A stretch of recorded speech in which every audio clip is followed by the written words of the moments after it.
Je le rappelle, il y a 8 millions de déplacements par jour dans la métropole, 2 millions durant l'heure de pointe et en croissance. Ces chiffres-là ne vont pas diminuer. Il y a des infrastructures complétées, la 30, la 25. On reçoit, nous, des signaux très positifs sur ce qui a été fait. Petit signal à nos élus, ça a été fait en PPP et ça semble avoir été des belles réussites. On a un enjeu d'échéancier. On a un enjeu d'échéancier collectif. C'est beaucoup de projets et c'est beaucoup de pression collective.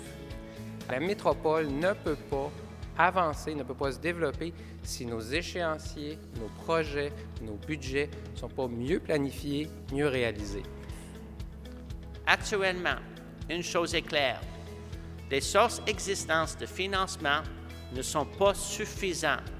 Elles ne permettent pas de répondre à l'ensemble des investissements requis pour le maintien et le développement des réseaux de transport en commun de la région de Montréal. Nous, on continue d'investir sur le port de Montréal, pas dans l'intérêt du port, mais bien dans l'intérêt des entreprises importatrices et exportatrices d'ici. On veut réaffirmer le rôle de Montréal comme plaque tournante de transport et logistique. On a vraiment tout pour réussir, aéroport, port, compagnie ferroviaire, compagnie de camionnage, beaucoup d'entreprises qui importent et exportent. De tous les aéroports canadiens, Montréal-Trudeau est celui qui affiche la plus forte proportion de voyageurs internationaux.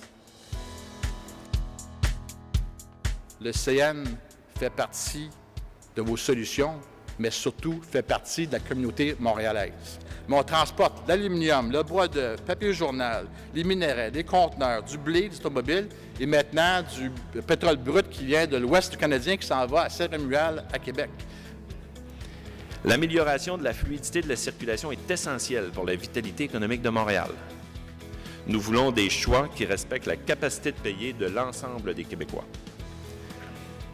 La reconstruction de l'échangeur Turcot constituera le plus grand chantier routier jamais entrepris au Québec. Mais l'essentiel, c'est de construire ce pont-là et c'est ce qu'on va faire. Et on va le faire sans partisanerie politique. On va le faire comme des gens d'affaires. Je veux avoir des décisions qui vont faire du sens et qui, ensemble, vont nous permettre de bâtir l'avenir dont vous parliez, M. Leblanc. C'est venu d'un constat très clair. S'il y a un message que je reçois de la communauté d'affaires, c'est que l'enjeu du dispositif de transport, de la fluidité des déplacements, est crucial pour notre productivité, pour notre économie.